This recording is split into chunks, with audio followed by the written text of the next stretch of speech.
Today we're making a horse stick pin inspired by last week's live stream. You can purchase the template in my Etsy DIY shop, linked up below. Just print it out so you'll be able to trace the shape. You'll need your tools. I have 18 gauge wire and a pre-made stick pin. So we'll start by taking the wire about 16 inches and we are going to just form the first loop, place it on the template, and curve it around with your fingers. Get the round pliers again. I can link up these pliers below. These are my favorite fine-tipped round nose pliers. They're nice and smooth. They won't scratch your wire. And we're going to place it back on the template. Basically, we go back and forth from picking it up to use our tools, doing strategic bends, and placing it back on the template. And now we're going to just do the little knee, bring it down, and you can stylize this as you like. This is a nice basic shape made with one piece of wire, and it's got a nice flow to it. It's a little bit just like a loose line drawing. Now we're taking our flat pliers and then the round pliers, switching back and forth with our pliers, making the little knob on the hoof, and then bringing it back towards the back on the template, lift it up, do the bend, place it back down, just measure, put your thumb where you want the bend, and then do another little loop. It's nice to have the little loops now and then. It gives it a nice whimsical quality. So curve it up with your finger. Again, hold your thumb where you want the bend, and now you could just bend it down right on the template and give it a little push with your finger to make the curve. And now we're going to bend it straight back with the flat pliers to make more of a pointed bend. And now we're just going to get our round pliers to do another loop. Start the loop with the round pliers and then you can tug it a bit to make the loop smaller. And then again, the flat pliers to bend it back into a sharp bend, and the round pliers to make another little loop. So just bring it down, tug it a little bit, and flat pliers again to bend it straight back to make our last little bit of the tail. So now curve it with your fingers around the back side, adjust as you need, place it back on the template, and curve it around with your fingers. And from there, you'll get your flat pliers and bend it up where you're going to want the loop to be. So now back on the template to do the front leg, bend it down with our flat pliers and keep rotating the template as you need so you can access it easier.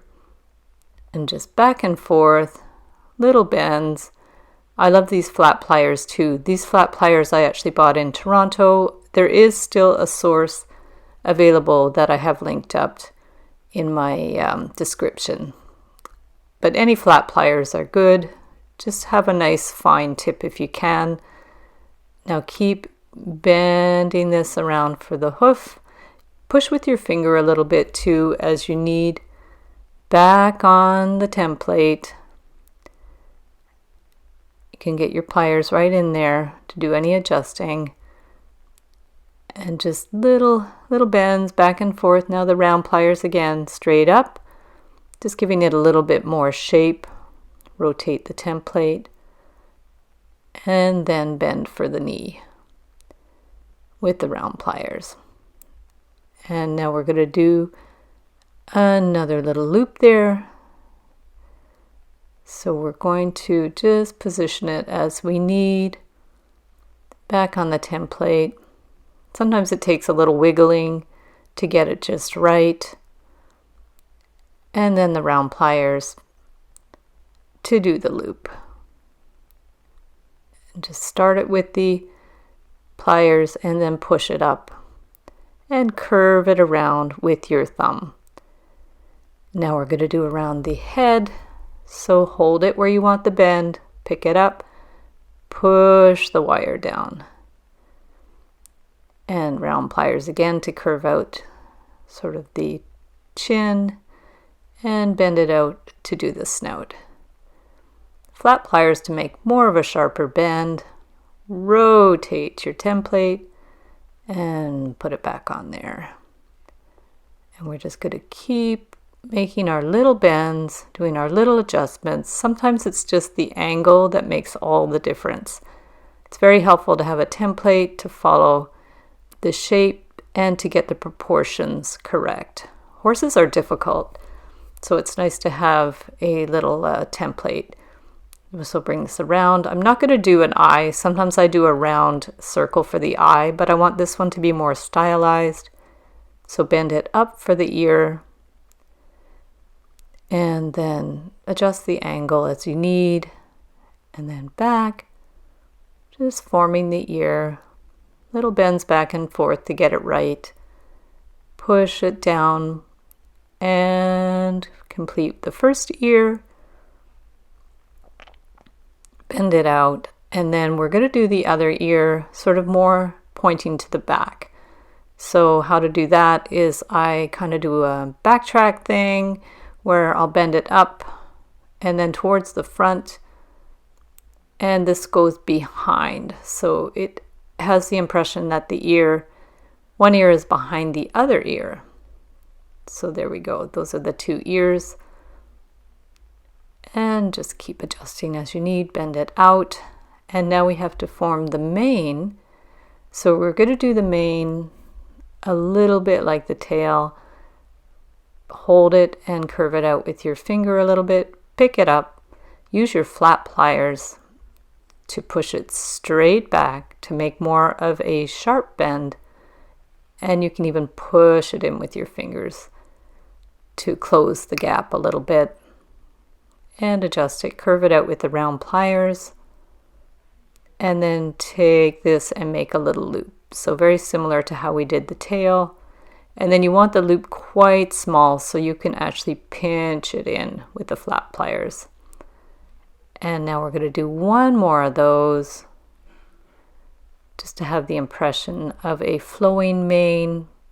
Push it straight back, pinch it a little bit, and round pliers again, curve it, curve the end a little bit, and turn the little loop.